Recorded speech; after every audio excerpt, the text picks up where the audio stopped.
اعوذ باللہ من الشیطان الرجیم بسم اللہ الرحمن الرحیم یا ایہا الناس اعبدوا ربکم الذی خلقکم والذین من قبلکم لعلکم تتقون الذی جعل لکم الارض فراشا والسماء بناء وأنزل من السماء ماء فأخرج به من الثمرات رزقا لكم فلا تجعلوا لله أندادا وأنتم تعلمون وإن كنتم في ريب مما نزلنا على عبدنا فأتوا بسورة من مثله وادعوا شهداءكم من دون الله إن كنتم صادقين.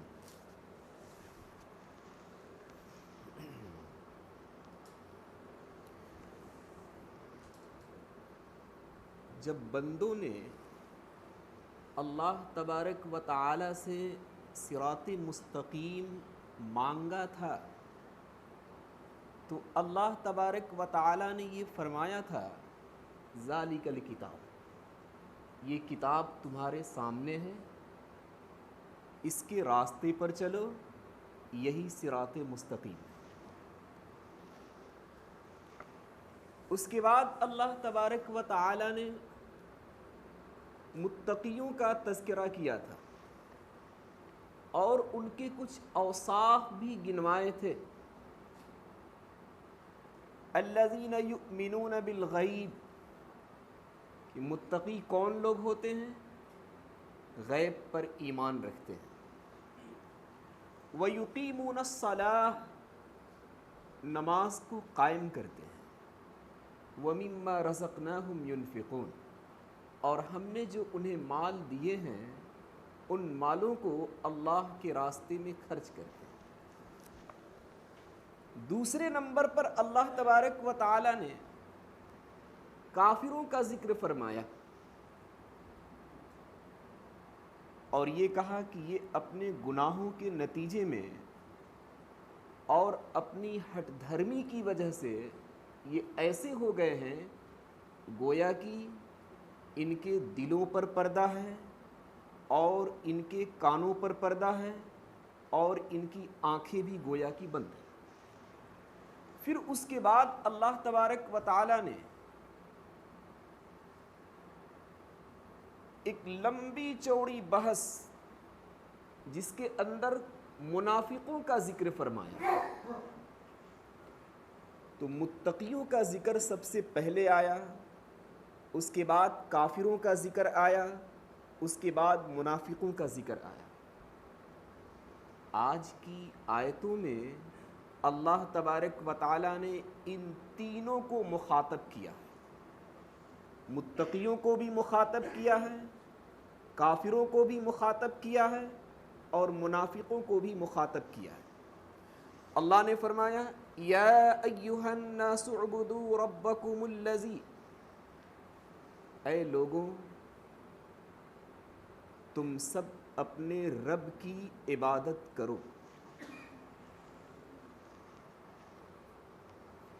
عبادت کسے کہتے ہیں؟ اپنی مکمل صلاحیت اور فرما برداری اللہ اور اس کے رسول کے سپرد کر دینا اور اپنی ذات سے ذرہ برابر اللہ اور اس کے رسول کی نافرمانی نہ کرنا.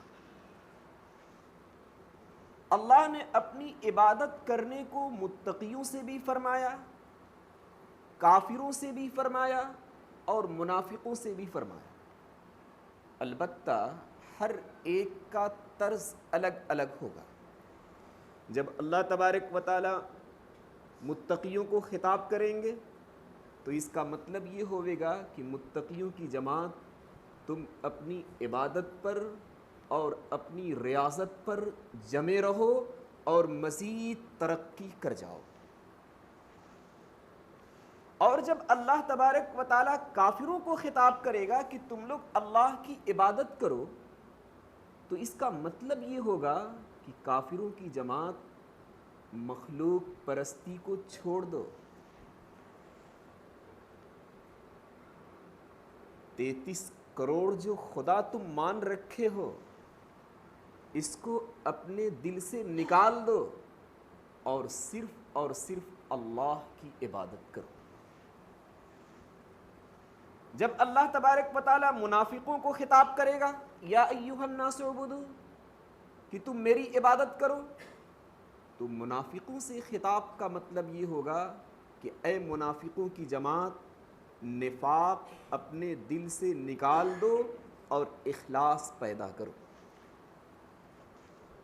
عجیب اللہ تبارک و تعالیٰ کی تعبیر ہے، صرف ایمان والوں کو مخاطب نہیں فرمایا بلکہ متقیوں سے بھی کہا کہ تم میری عبادت کرو، کافروں سے بھی کہا کہ تم میری عبادت کرو، اور منافقوں سے بھی کہا کہ تم میری عبادت کرو۔ ربکم الذی خلقکم والذین من قبلکم، عبادت کا جو حکم اللہ تبارک و تعالیٰ نے دیا ہے یوں ہی نہیں دے دیا، بلکہ عبادت کی علت اور وجہ کو بھی بیان کیا کہ تم لوگ میری عبادت کیوں کرو گے۔ اللہ تبارک و تعالیٰ کے بہت اچھے اچھے نام ہیں جسے ہم اور آپ جانتے ہیں کہ اللہ کے 99 نام ہیں۔ قرآن کے آخری میں آپ جائیے گا تو وہاں لکھا ہوا آپ کو ملے بہت سارے نام، لیکن ان ناموں میں سے اللہ تبارک و تعالیٰ نے یہاں پر ایک لفظ کا انتخاب کیا ہے۔ سارے ناموں کو چھوڑ کر اللہ تبارک و تعالیٰ نے اپنا نام رب اس کو لکھا ہے۔ رب کے معنی دھیرے دھیرے تربیت کر کے منزل مقصود تک پہنچا دینا۔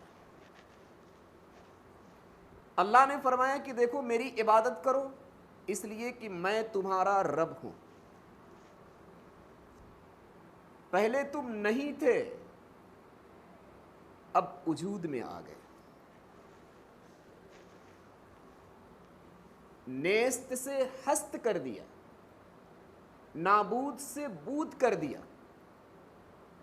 اور کئی مرحلوں سے گزار کر ہم نے تمہیں بچپنے کی زندگی دی۔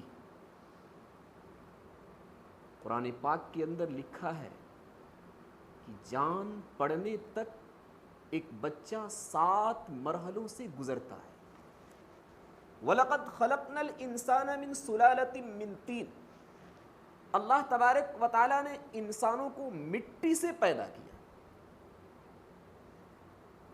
ثُمَّ جَعَلْنَاهُ نُطْفَةً فِي قَرَارٍ مَّكِينٍ ثُمَّ خَلَقْنَا النُّطْفَةَ عَلَقَةً فَخَلَقْنَا الْعَلَقَةَ مُضْغَةً فَخَلَقْنَا الْمُضْغَةَ عِظَامًا فَكَسَوْنَا الْعِظَامَ لَحْمًا۔ پھر اس مٹی کو اللہ تبارک و تعالیٰ گندا پانی بناتا ہے۔ پہلے مٹی، پھر اسے گندا پانی بناتا ہے، پھر اس گندے پانی کو اللہ تبارک و تعالیٰ خون بناتا ہے، پھر اس خون کو اللہ تبارک و تعالیٰ گوشت کا ٹکڑا بناتا ہے، پھر اس گوشت کے ٹکڑے کو اللہ تبارک و تعالیٰ ہڈی سے سجاتا ہے، پھر اس ہڈی پر اللہ تبارک و تعالیٰ گوشت چڑھاتا ہے، پھر اس کے بعد اللہ تبارک و تعالیٰ جان کو ڈالتا ہے۔ مٹی سے لے کر جان پڑنے تک یہ پرورش اور یہ تربیت دنیا کی کوئی طاقت نہیں کر سکتی، صرف اور صرف اللہ کی ذات کام کر سکتی ہے۔ اللہ نے فرمایا کہ میں تمہارا رب ہوں، یہ سارا کام میں نے کیا، بس وجہ یہی ہے کہ تم اب میری عبادت کرو، میرے علاوہ کسی اور کی پرستش مت کرو۔ اور پھر جان جب پڑ گئی تو اللہ تبارک و تعالیٰ کی تربیت ختم ہو گئی؟ ایسا نہیں ہے۔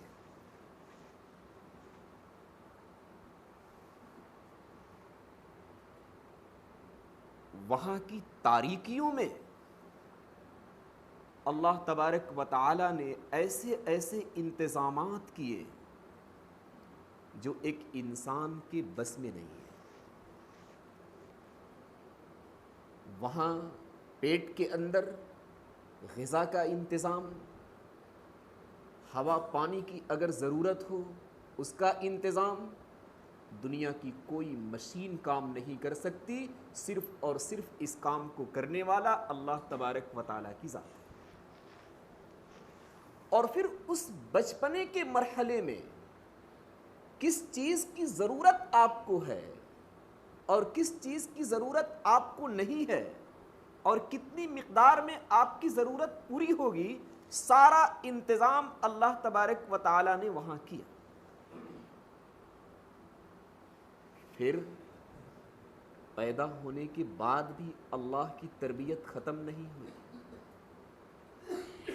اس کے بعد بھی اس کے انتظامات چلتے رہے، بڑے ہوئے انتظامات کرتا رہا، جوان ہوئے شادی کے لائق ہوئے، بڑھاپے کو پہنچے، ساری زندگی اللہ تبارک و تعالیٰ ایک انسان کی تربیت کرتا ہے۔ اس تربیت کے اندر ذرہ برابر کسی مخلوق کا ہاتھ تک نہیں ہے۔ اللہ نے فرمایا ربکم الذی خلقکم، ہم تمہارے رب ہیں۔ بچپنے کے اندر بھی ہم نے تمہاری تربیت کی، جب پیٹ کے اندر تھے ہم نے تمہاری تربیت کی، بڑے ہوئے ہم نے تمہاری تربیت کی، شادی کے لائق ہوئے ہم نے تمہاری رہنمائی کی، بڑھاپے کو پہنچے ہم نے وہاں بھی تمہاری تربیت کی۔ بس اب جب سب ہم ہی کرنے والے ہیں تو پھر ایک چیز کی تم سے درخواست ہے، یا ایھا الناس اعبدوا، تم میری عبادت کرو، میرے علاوہ کسی اور کی عبادت مت کرو۔ ربکم الذی خلقکم والذین من قبلکم، اللہ نے فرمایا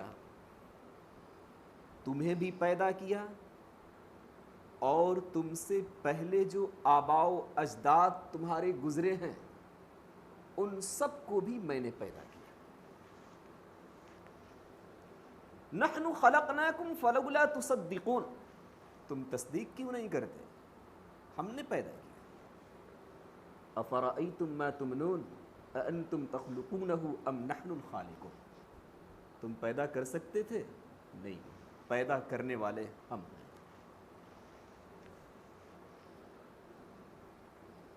آج ان کو دیکھیے جنہیں اللہ تبارک و تعالیٰ نے کسی مصلحت کی وجہ سے اولاد نہیں دی۔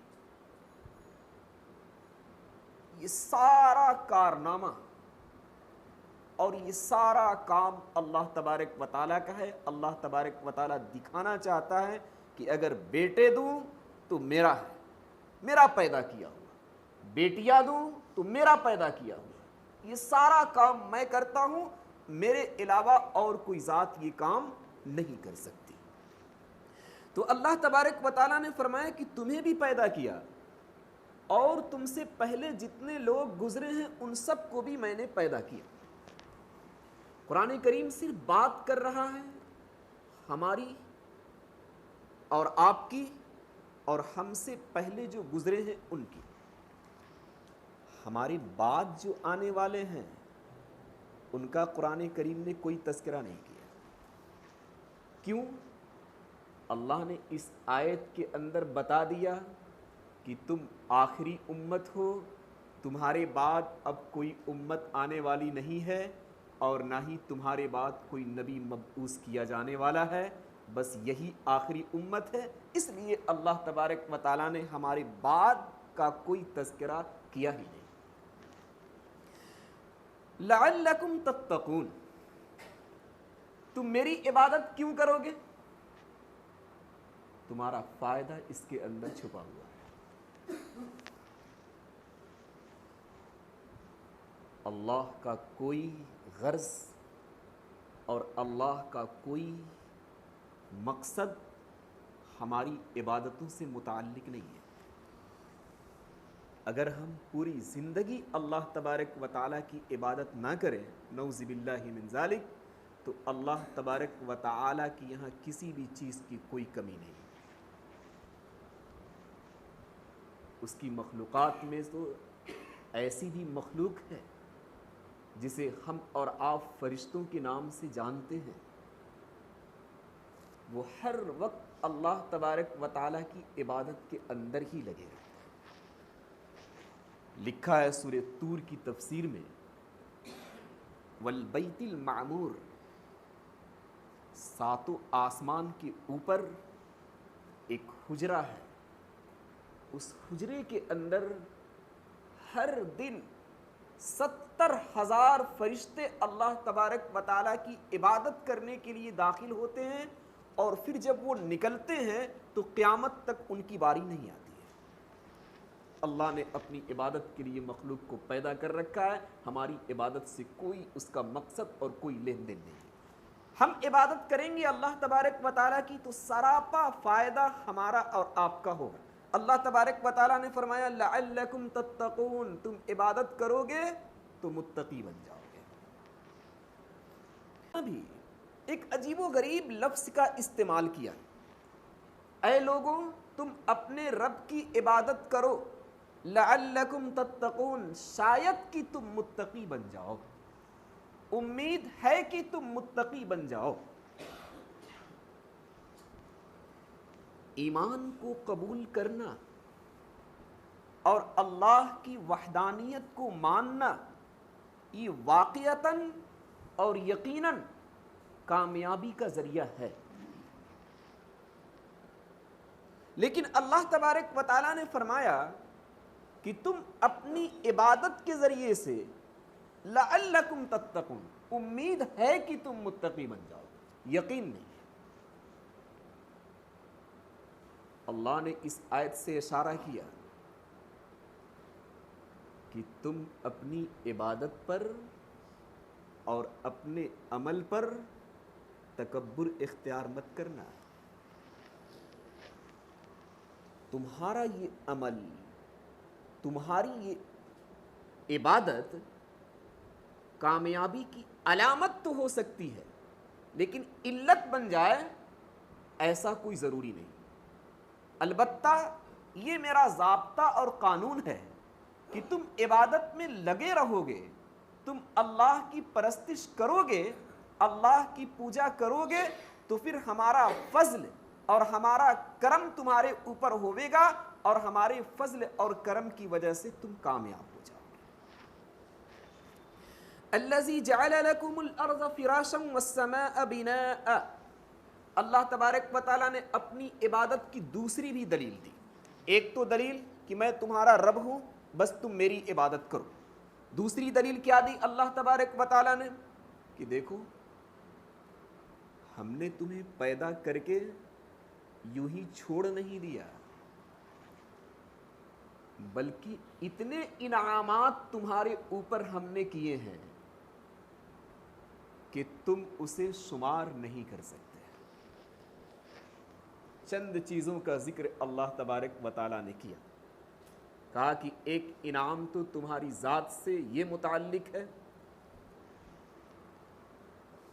جعل لکم الارض فراشا، ہم نے تمہارے لیے زمین کو بچھونا بنا دیا، تم اس زمین پر رہتے ہو، تم اس زمین پر زندگی گزارتے ہو، تم اس زمین پر گھومتے ہو، تم اس زمین پر چلتے پھرتے ہو، ہم نے تمہارے لیے زمین کو تیار کر دیا۔ ذرا غور تو کیجئے، اگر یہ زمین پانی کی طرح نرم ہوتا تو کیا ہم اس زمین پر ٹک سکتے تھے؟ نہیں۔ ایسے ہی اگر یہ زمین اللہ تبارک و تعالی بہت سخت کر دیتا، بہت سخت کر دیتا، تو کیا ہم اس زمین سے اپنی ضروریات کو پوری کر سکتے ہیں؟ نہیں۔ اللہ تبارک و تعالی نے نہ تو اس زمین کو پانی کی طرح نرم کیا اور نہ ہی اسے بالکل سخت کر دیا، یہ ہمارے لیے کیا کہ تم اس زمین پر لمبی لمبی عمارت، بڑی بڑی عمارت بنا لو اور رہو، اور پھر اس زمین سے تم اپنی ضروریات کو نکالو اور اسے کھاؤ اور پیو۔ یہ میرا ایک انعام ہوا تمہارے اوپر۔ دوسرا انعام اللہ تبارک و تعالیٰ نے کیا دیا؟ والسماء بناء، ہم نے خوبصورت آسمان کو جس کے اندر ستارے بھی لگے ہوئے ہیں, جس کے اندر چاند لگا ہوا ہے, تمہارے لیے چھت بنا دیا. آپ کبھی اس گھر کے اندر داخل ہوئیے جس کی دیواریں تو چاروں طرف سے ہوں لیکن چھت نہ ہو. آپ کا دل یہ کرے گا کہ جلدی سے نکلتے کیوں نہیں. یہ عجیب سی وحشت ناک معلوم ہوتی ہے. اللہ تبارک و تعالیٰ نے فرمایا کہ اس گھر کی طرح ہم نے اس زمین کو نہیں بنایا, بلکہ اس کے اوپر ہم نے خوبصورت سا آسمان گویا کہ ایک چھت دے دیا, تمہیں کسی بھی قسم کی کوئی وحشت نہیں لگے گی. وَأَنزَلَ مِنَ السَّمَاءِ مَاءً, ایک تیسرا انعام اللہ تبارک و تعالیٰ نے یہ کیا کہ آسمان سے پانی کو نازل کیا. آسمان سے پانی کو نازل کرنا, اس سے یہ لازم نہیں آتا کہ بیچ میں بادل کا واسطہ نہ ہو, بلکہ محاورے کے اندر سر سے ہر اوپر والی چیز کو آسمان کہہ دیا جاتا ہے. تو کبھی کبھار قرآن کریم بادل کو بھی آسمان سے تذکرہ کرتا ہے اور کبھی آسمان کو آسمان سے تذکرہ کرتا ہے. تو اللہ تبارک و تعالیٰ نے بادل سے بھی پانی کو نازل کیے. انزلتموہ من المزن ام نحن المنزلون, ہم نے بادلوں سے پانی کو نازل کیا. وانزلنا من المعصرات ماء ثجاجا, بھرے ہوئے بادلوں سے ہم نے موسلادھار بارش کو نازل کیا. ایک چوتھی چیز اللہ تبارک و تعالیٰ نے یہ ذکر کیا, فَأَخْرَجَ بِهِ مِنَ الثَّمَرَاتِ رِزْقًا لَكُمْ, اس بارش کے پانی کے ذریعے سے ہم نے طرح طرح کے غلے اگائے, ساگ, سبزی, درخت, پھل, فروٹ, یہ ساری چیزیں اللہ تبارک و تعالیٰ نے پانی کے ذریعے سے اگائے ہیں. رزقا لکم, تمہارے لیے رزق کے طور پر. یہ 4 انعامات اللہ تبارک و تعالیٰ نے ذکر کیے کہ زمین کو ہم نے تمہارے لیے بچھونا بنا دیا, آسمان کو ہم نے تمہارے لیے چھت بنا دیا, اور بادلوں سے ہم نے تمہارے لیے پانی کو نازل کیا, اور اس پانی کے ذریعے سے تمہارے لیے غلے اگائیں, پھل فروٹ اگائیں. رزقا لکم, جو تمہارے لیے رزق کے طور پر ہے. شروع کے 3 چیزوں میں آپ غور کیجئے, زمین کو بچھونا بنا دینا, آسمان کو چھت بنا دینا, اور پانی کو نازل کرنا. ان تینوں چیزوں کے اندر بندے کا کوئی عمل ثابت نہیں ہے.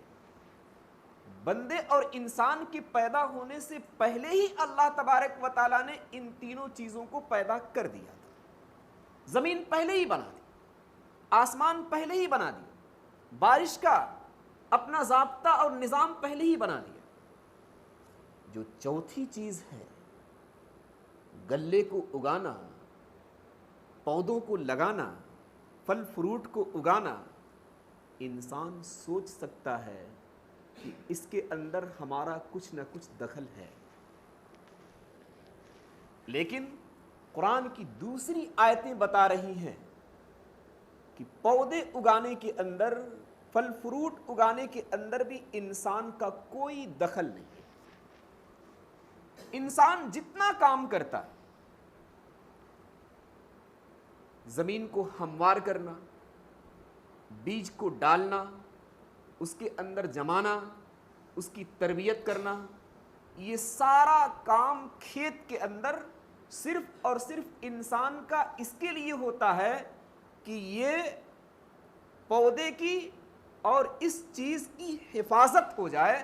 اس سے بڑھ کر اور وہ کوئی کام کر نہیں سکتا, صرف حفاظت کے لیے وہ کام کرتا ہے.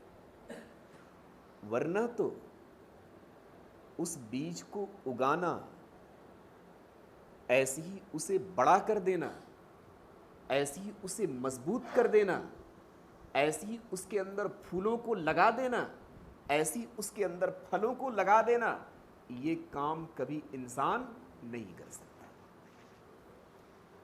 گویا کہ یہ چاروں کام ایسے ہیں کہ اللہ تبارک و تعالیٰ نے کیے ہیں، انسان کا ذرہ برابر اس کا عمل اس کے اندر دخل نہیں ہے، عمل نہیں لگتا ہے۔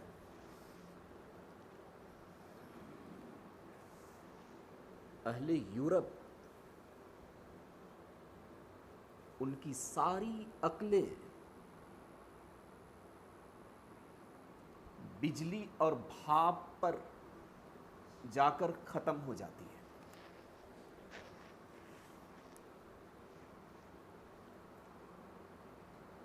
اللہ تبارک و تعالیٰ نے فرمایا اَأَنْتُمْ تَزْرَعُونَهُ أَمْ نَحْنُ الزَّارِعُونَ، کیا تم اسے اگاتے ہو یا ہم اگانے والے ہیں؟ میں کہتا ہوں کہ یورپ کی عقلیں جو بجلی اور بھاپ تک جا کر ختم ہو جاتی ہے، چند بے وقوفوں کی طرح ہے۔ ریلوے اسٹیشن پر کھڑے رہتے ہیں اور جب دیکھتے ہیں کہ پہاڑ کی طرح ایک بڑی سی ٹرین، جب گارڈ ہری جھنڈی دکھاتا ہے تو یہ ٹرین چل پڑتی ہے، اور جب لال جھنڈی دکھاتا ہے تو ٹرین رک جاتی ہے۔ تو کچھ لوگ یہ کہتے ہیں کہ ٹرینوں کو چلانے والا یہی ہری جھنڈی ہے اور لال جھنڈی ہے، بس۔ پھر جب غور کرتے ہیں کہ نہیں، ڈبے کے اندر ڈرائیور بیٹھا ہوا ہے، وہ ڈرائیور اس ٹرین کو چلا رہا ہے۔ پھر غور کرتے ہیں تو پتہ چلتا ہے کہ نہیں، ڈرائیور نہیں چلا رہا، ٹرین کی انجن میں جو پارٹس پرزے لگے ہوئے ہیں، وہ پارٹس پرزے جب حرکت کر رہے ہیں تو یہ ٹرین چل رہی ہے۔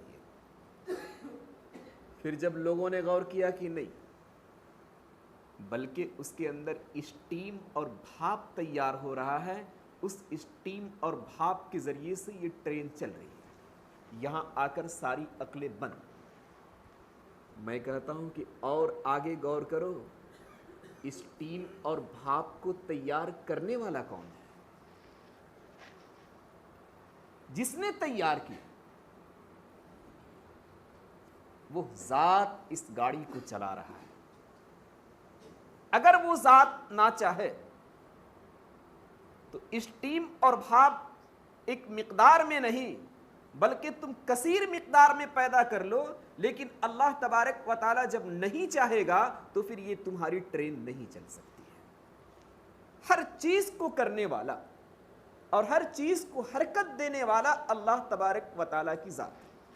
اللہ تبارک و تعالیٰ نے اپنے مضمون کو سمیٹا، فرمایا کہ میں نے تم سے کہا تھا کہ تم میری عبادت کرو، اس لیے کہ ہم نے تمہاری تربیت کی، تمہارے لیے انعامات کو ہم نے نازل کیے، مثلا زمین کو بچھونا بنا دیا، آسمان کو چھت بنا دیا، آسمان سے بارش کو برسایا، اور اس بارش کے ذریعے سے بہت ساری چیزیں کھانے کے لیے تمہارے لیے اگایا۔ اب تمہیں کام کیا کرنا ہے؟ فَلَا تَجْعَلُوا لِلَّهِ أَنْدَادًا وَأَنْتُمْ تَعْلَمُونَ۔